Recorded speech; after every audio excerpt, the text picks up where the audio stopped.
So regular subscribers to this channel might wonder why I'm covering this story. After all, I'm not a gamer, but I do have a special attachment to The Last of Us because it's the game that inspired me to buy my first gaming console ever back in 2015.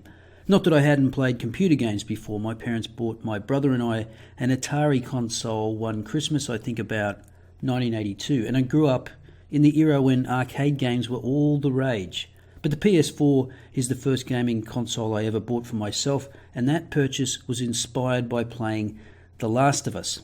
So Naughty Dog, creators of The Last of Us, released their second trailer to the much anticipated sequel, The Last of Us Part 2, and it appears the SJW crowd were triggered because of the violence in the trailer, particularly violence against women, because of course violence against women is worse than violence against men because equality.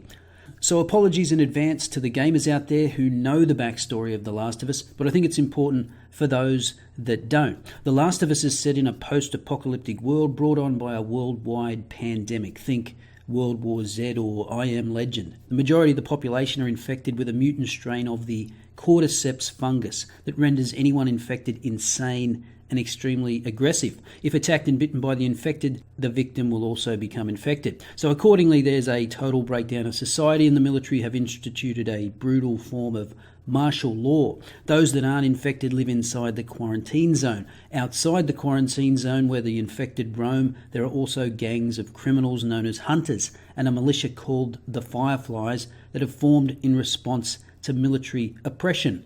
And all the scenes you're watching here are from the original Last of Us, so anyone not expecting violence in the sequel would have to be delusional. Furthermore, when the game was announced last year, the creative director Neil Druckmann said, whereas the story of The Last of Us was about love, the sequel is about hate.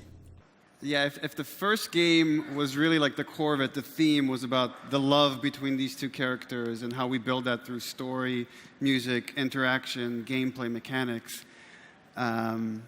This story is the counter of that. The story is about hate and how we use all those same things to make the player feel that. Now maybe it's just me, but given the setting and that the theme of this game is hate, I think it's safe to assume there'd be some gratuitous violence. I mean, the whole game you're just fighting for survival. How could it not be violent? Anyway, send the kids out of the room and let's take a look at this offensive clip.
They are nested with sin.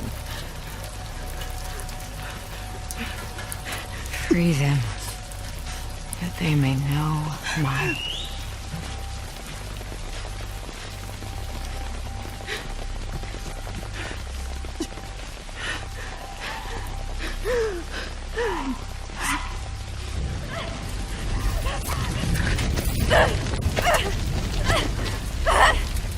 Yara!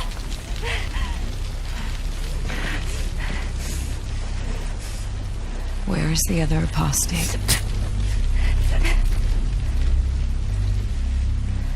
Clip her wings.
Yara. Demons are coming. Cut her down. She's one of them. Lev.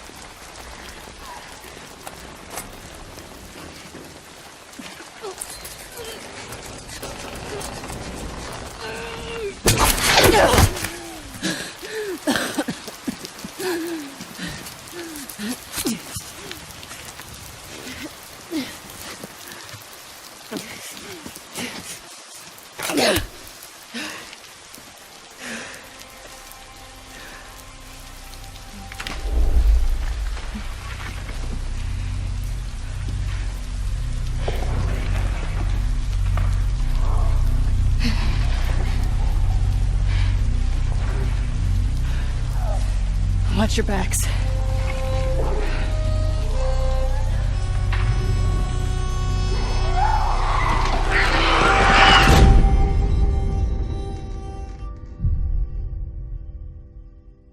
So pretty brutal, right? But hey, it's a post-apocalyptic world where the rule is kill or be killed. What'd you expect?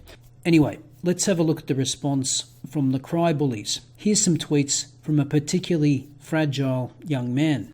The Last of Us Part 2 is opting for the let's make it even more grim, violent route, and please keep that away from me. Now, I can't even contemplate what it's like to be that self-centered, to demand that the game should be censored for my sensibilities.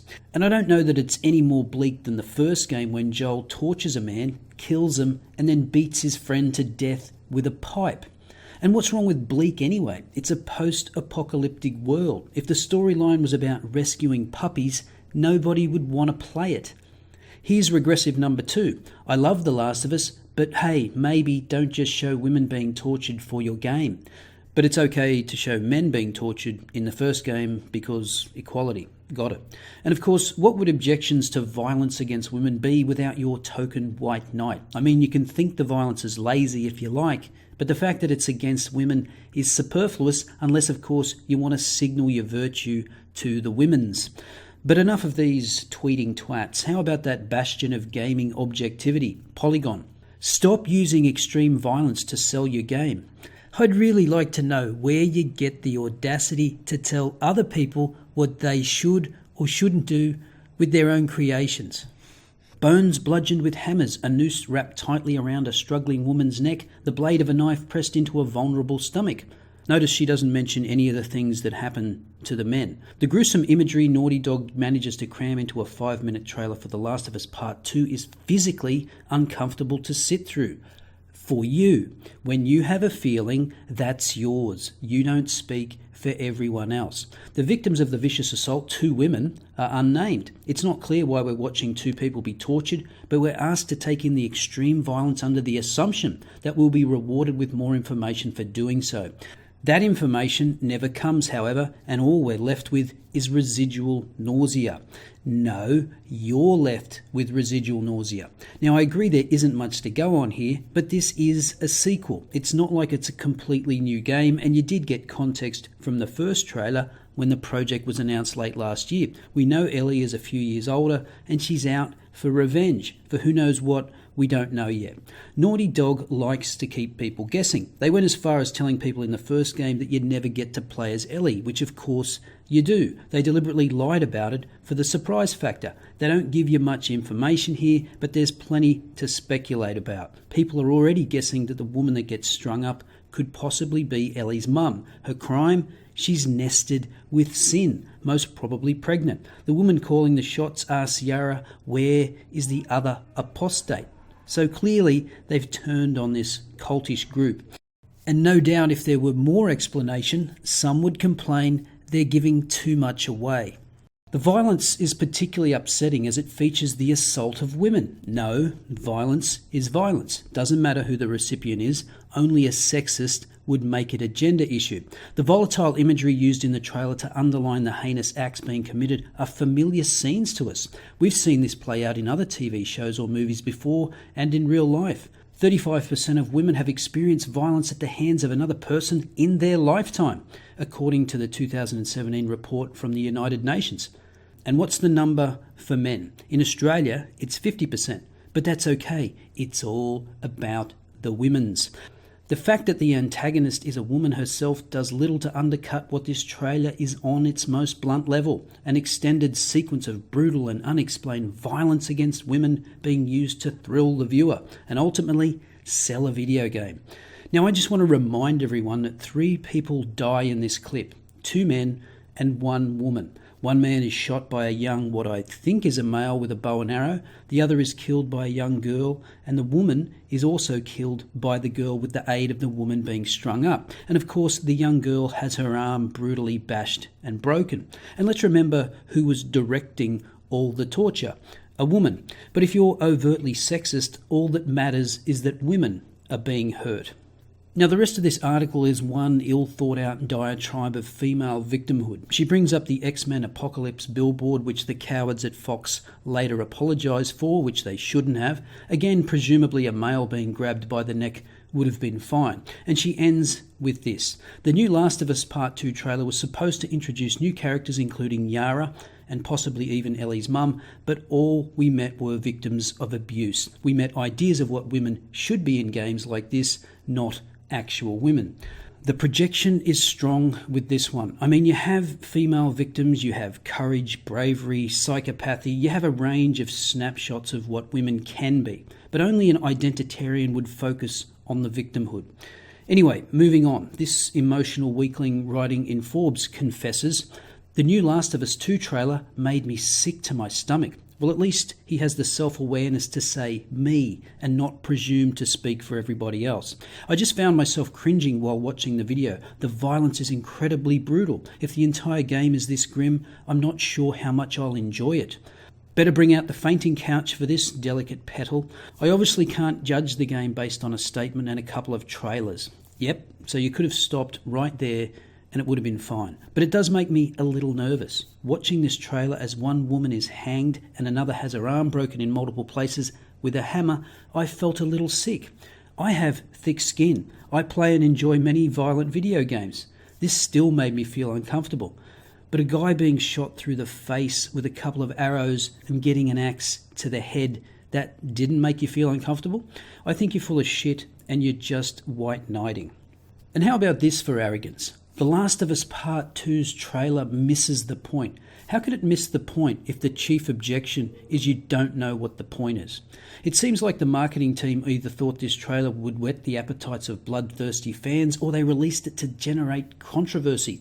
Either way, I'd argue that The Last of Us is a series that deserves much better than fitting into the commonly held public misconception that video games are just violent for the sake of violence, and this trailer only feeds into the mainstream media's narrative. There are so many more powerful things they could have shown us, like a glimpse of Joel and Ellie, and some insight into how their relationship has changed. Or if Naughty Dog wants to introduce the new characters from this trailer, how about giving them roles other than punching bag and or hammer target? So basically he's just upset because he didn't see the trailer he wanted to see. It's an amazing statement given what he said in the first paragraph, that The Last of Us is proof that video games are a viable way to tell a story with emotional weight. And I have no doubt that Naughty Dog is making something equally moving with The Last of Us Part 2. Well, given that the game is at least 18 months away from launch, maybe you should have a little faith in Naughty Dog's ability to tell a good story, like they did in the first one, instead of wetting your pants over a little violence. And here's what Neil Druckmann had to say about the use of violence in the first game. It was important for us that we don't underplay the violence, because then the threat doesn't seem as real.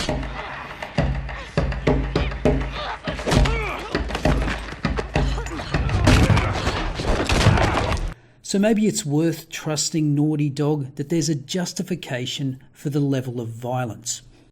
Now, as far as I know, Naughty Dog haven't said anything publicly about these triggered reactions, but PlayStation president of SIE Europe, Jim Ryan, said the following when asked.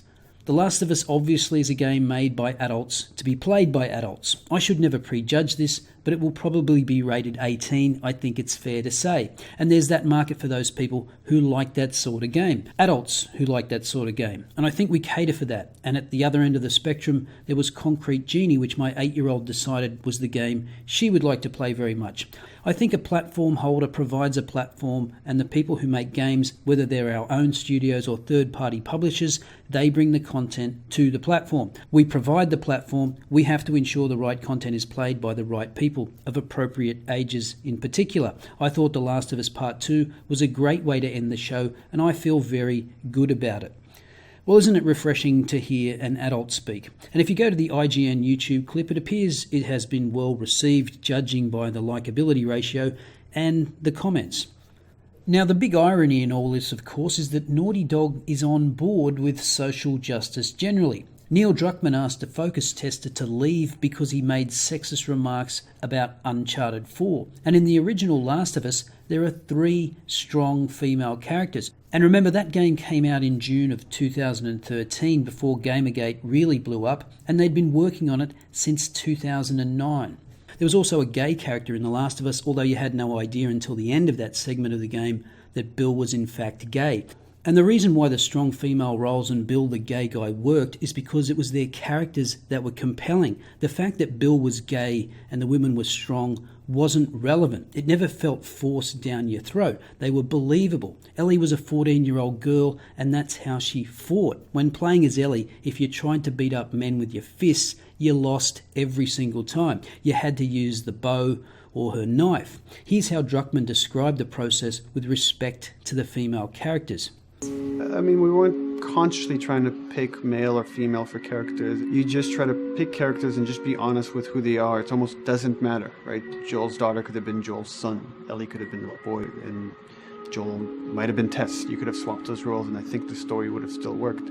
Now, more recently this year, Druckmann tweeted this out in response to a fan objecting to the promotion of gays in video games. For each one of these bigoted and sad posts, I get thousands of positive ones from amazing fans. Both kinds inspire greater diversity in our games. Now, like most people, I suspect, I don't object to diversity per se. I object to it when diversity is pushed for diversity's sake, to make a statement that doesn't need making because it has no relevance to the development of the character or the story. I remember as a kid watching Sigourney Weaver in Alien, and I didn't think it was weird that the lead was a woman. The character was well written and she played it well. And that's why you don't really take any notice of it in The Last of Us. What's compelling is the story and the characters. Their gender and their sexual orientation is of little importance. But these articles serve as a timely reminder that no matter how good your social justice credentials, you'll never please the identitarians. They'll always find something to complain about. So, were you left feeling nauseated by the violence in this latest Last of Us trailer? Let me know your thoughts in the comments below. I'll see you next time.